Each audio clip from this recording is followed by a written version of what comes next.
Welcome to the Ask God 365 podcast, where we are answering life's difficult questions. Today's question is, what is a real man? Let's get started. Would you agree that the world or culture is against real men and women? Much of the world, especially Western culture, is drowning in gender confusion. What is a real man or a real woman? How would you teach that to a child or anyone searching for an answer? The consistent message from the pseudo-intellectuals is there is no real difference between men and women except for some body parts.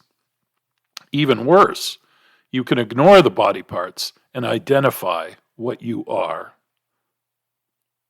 The desire to neutralize or eliminate the gender distinctions and differences God has hardwired into human beings is, sadly, blatant and constant in our culture. The confusion is a work of Satan to distort God's creation. It is effective because the lies are promoted through what is good. The lies ride on the back of truth and good values. It's like mixing poison with a healthy meal. Satan can quickly hook you if you do not stand on the firm foundation of God's Word. So what is a man? A man simply is a human biological male who has developed in 15 ways. Number 1, he can be honest without fear of another living soul. Number 2, he can secure his loved ones from harm. Number 3, he can make decisions with confidence. Number 4, he can model forgiveness and exercise judgment. Number 5, he knows what he doesn't know. Number 6, he takes advice from others and considers it wisely. Number 7, his strength doesn't give him control, it gives him power, which he measures and applies when needed to win the hearts and minds of his family and sphere of influence. Number 8, his mind is used to provide, protect, and bring peace and safety. Number 9, his sweat is from hard work. Number 10, his sexuality is there to please his wife in a monogamous relationship. Number 11, his sense of humor is meant to lift up, not tear down. Number 12, he doesn't have to cheat to survive. Number 13, a man takes what's given him and deals with it. He's not afraid to ask for help. And number 14, real men lead gently, like a shepherd leads his lambs. And number 15, a real man understands he is a son of God, created in the image of God to be a servant leader.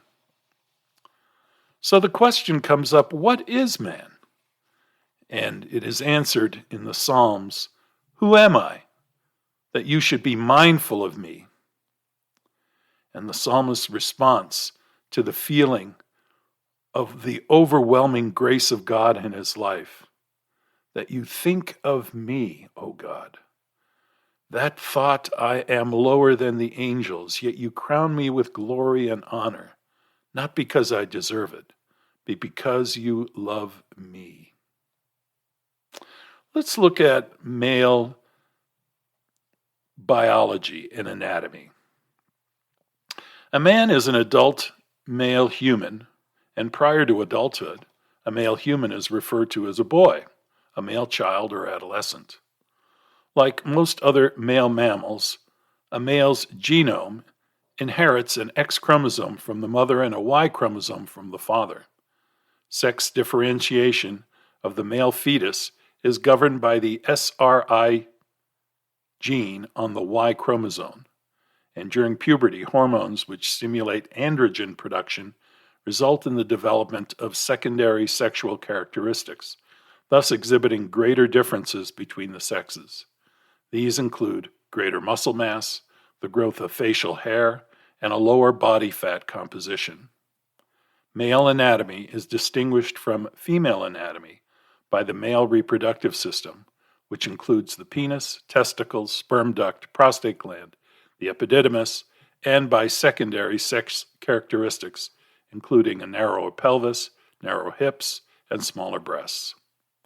The male reproductive system includes external and internal genitalia.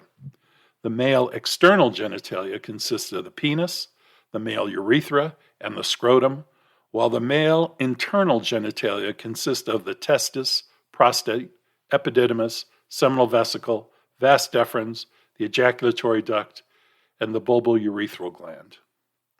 The male reproductive system's function is to produce semen, which carries sperm and thus genetic information that can unite with an egg within a woman. Since sperm that enters a woman's fetus,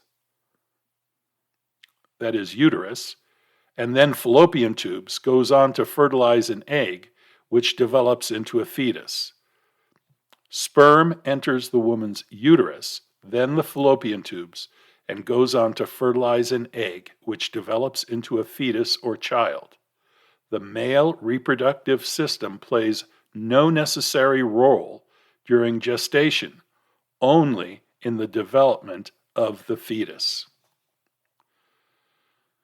So wow, we've gone over the male biology, definitely different than the female biology that we've discussed in a prior podcast.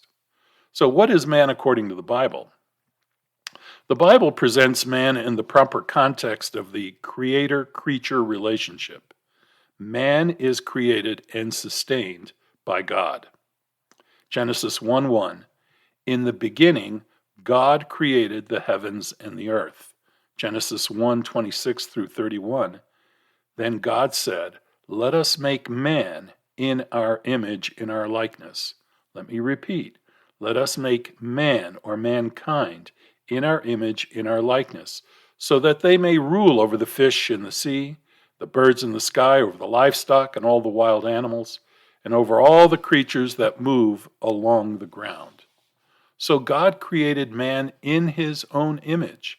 In the image of God he created them. Male and female he created them. So where did man and woman come from? God created man in his image, and in the image of God he created them. Verse 28, God blessed them and said to them, be fruitful and increase in number, fill the earth and subdue it, rule over the fish in the sea and the birds in the sky, and over every living creature that moves on the ground. Then God said, I give you every seed-bearing plant on the face of the whole earth, and every tree that has fruit with seed in it. They will be yours for food. And to all the beasts of the earth, and all the birds in the sky, and all the creatures that move along the ground, everything that has breath of life in it, I give every plant food for food. And it was so. God graciously gave every green plant for food. God saw that all he had made, it was very good. And there was evening, and there was morning, and it was the sixth day. In Acts 17, 25 and 28, God says, nor is God worshipped with men's hands, as though he needed anything, since the Creator gives to all life, breath, and all things. For in him, or in God, we live and move and have our being, for we are also God's offspring. Man, my friend, is a person and is capable of making moral choices. Christianity looks at the human in the tripartite view and holds that humankind is a composite of three distinct components: body, spirit, and soul, all created in the image of God. And when God looked upon the creation of man, he saw that it was not good to be alone. After the creation of Adam Every living creature was brought before him to receive its name. He saw that to each had been given a companion, but among them there was not found an helpmeet for him. Among all the creatures that God had made on the earth, there was not one equal to man, and God said, "It is not good that the man should be alone, and I will make an helpmeet for him." And man was not made to dwell in solitude. He was to be a social being. Without companionship, the beautiful scenes and delightful employments of Eden would have failed to yield perfect happiness. Even communion with angels could not have been satisfied his desire for sympathy and companionship. There was none of the same nature to love and to be loved. God himself gave Adam a companion. He provided an helpmeet for him, a helper corresponding to him, one who was fitted to be his companion, and who could be one with him in love and in sympathy. Eve was created from a rib taken from the side of Adam, signifying that she was not to control him as the head, nor to be trampled under his feet as an inferior, but to stand by his side as an equal, to be loved and protected by him. A part of man, bone of his bone, and flesh of his flesh, she was his second self, showing the close union and the affectionate attachment that it should exist in this relationship. In Psalms chapter 8, verses 4 through 6, a psalm of David, David asks the question, "What is man that you are mindful of him? And the Son of Man that you visit him?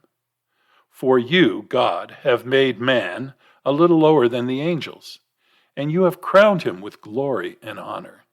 You have made him to have dominion over the works of your hands, and you have put all things under his feet, all sheep and oxen, even the beasts of the field, the birds of the air, and the fish of the sea that pass through the paths of the seas."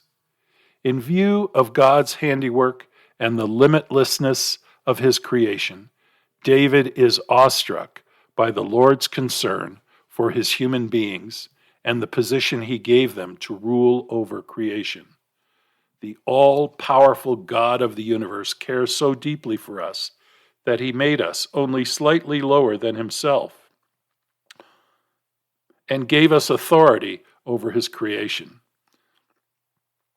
The triune Godhead's decision to create human beings in his own image and likeness and give them each authority over all God's creation. From the beginning, God made humans to be his representatives on the earth, to have dominion over every creature in his name. What are mere mortals that you should think about them, or a son of man that you should care for him?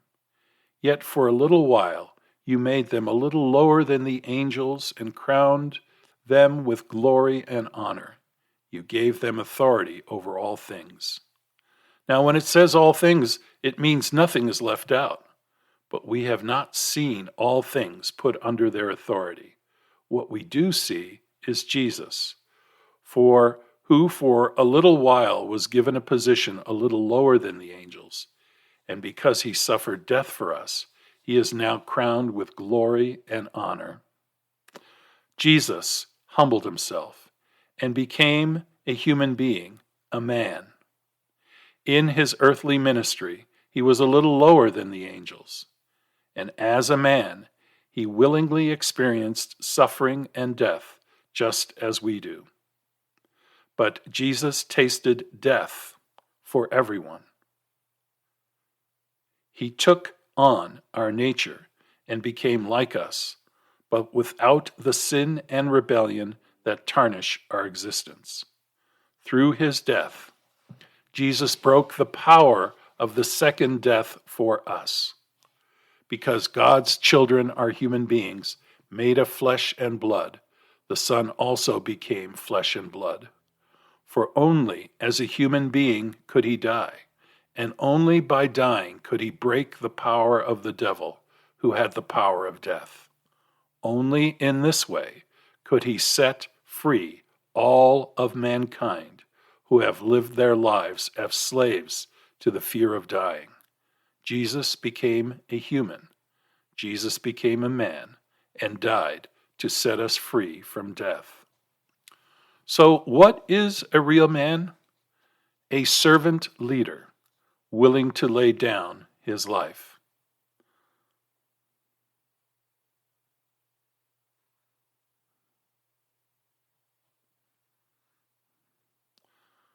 So when we are asked the question, what is a real man? We can answer it simply, a servant leader exemplified in the life of Christ. Thank you for listening to today's podcast. Until next week, listen, learn, think, grow together. Ask God 365, searching for answers to life's difficult questions.